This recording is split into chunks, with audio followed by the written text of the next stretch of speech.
اعوذ باللہ من الشیطان الرجیم، بسم اللہ الرحمن الرحیم۔ ان دعاؤں کے ساتھ کہ اللہ مولا تمام سادات مومنین کو جناب سیدہ کے حق کے توسل سے وسیلے سے توحید و رسالت و ولایت کی بارگاہ میں سرحرو رکھے، الہی آمین۔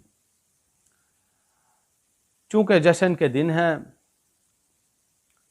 ایک جشن کے بعد دوسرا جشن ہے، کیا کہنے، اللہ سے وفا کرنے کا طریقہ ہی یہ ہے کہ محمد و آل محمد کی خوشیوں میں خوش رہیں اور ان کے دکھوں میں غمگین رہیں۔ یہ ہے اللہ کی اطاعت، یہ ہے اللہ کا دین، یہ ہے مودت اہل بیت۔ مودت اہل بیت جو ہے وہ اجر رسالت ہے، اور اگر اجر رسالت نہ دیا تو پھر کچھ بھی نہ کیا۔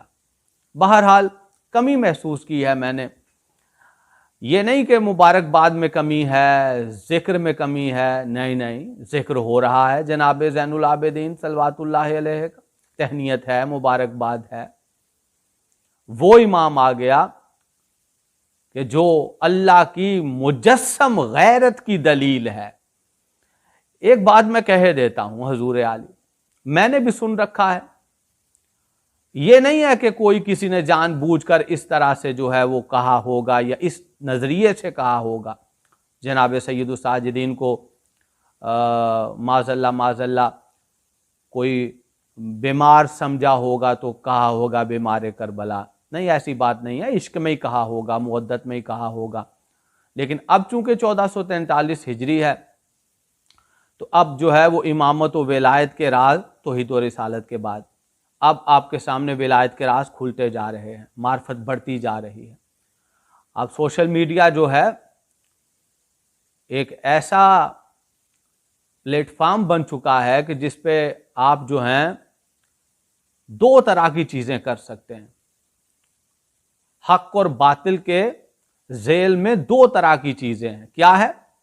یا تو آپ حی علی خیر العمل کر لیجئے، تو یا پھر شیطان کے چیلوں میں شمار ہو جائیے، شر پھیلانا شروع کر دیجیے۔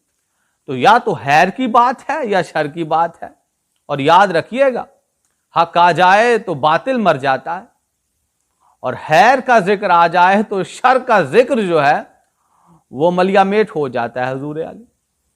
تو اب یہ ہے کہ جناب سید الساجدین کو قطعاً بیمار نہ سمجھیے گا۔ اللہ کی حجت بے عیب ہوتی ہے، اور بیماری عیب ہے، جو کہ اللہ کی حجتوں میں خصوصاً محمد و آل محمد میں کسی عیب کی کوئی گنجائش نہیں ہے، ممکن ہی نہیں ہے، ٹھیک ہے؟ تو غیرت الہیہ بے چین تھی اس کرب و الم پر۔ غیرت الہیہ میں کسے کہہ رہا ہوں؟ جناب علی بن حسین صلوات اللہ علیہ۔ تو غیرت الہیہ بے چین تھی، کرب و الم کیا تھا کہ جب آنکھ کھول کے دیکھا ہے تو ایک نیزے پر مظلوم کربلا کا سر ہے، اللہ لعنت کرے ظالمین پر، اور ایک نیزے پر چادر تطہیر ہے، اللہ لعنت کرے یزیدیوں پر۔ تو یہ دیکھا ہے، تو غیرت الہیہ جو ہے رنجیدہ ہو گئی۔ اب اس کو آپ بیماری کا نام نہیں دے سکتے، ٹھیک ہے؟ غیرت الہیہ رنجیدہ ہو گئی تو ظاہراً تو دکھنے میں آپ کو لگے گا کہ جیسے جو ہے معاذ اللہ امام جو ہیں وہ بیمار ہو گئے یا معاذ اللہ لاچار ہو گئے۔ نہیں، اللہ کی حجت نہ بیمار ہوتی ہے نہ لاچار ہوتی ہے، غیرت الہیہ رنجیدہ ہو گئی۔ تو کمال غیرت الہیہ کا اظہار تھا کہ جو کرب و الم تھا، اس کیفیت میں جو غیرت الہیہ کا اظہار تھا وہ اللہ جناب سید الساجدین کے ذریعے کر رہا تھا کہ اللہ کس قدر رنجیدہ ہے۔ میں بات کو اور کھول کے بھی بیان کروں گا، تو بہرحال معرفت کے زینے جو ہیں آپ سر کر چکے ہوں گے جتنی میں گفتگو کر چکا ہوں۔ بہرحال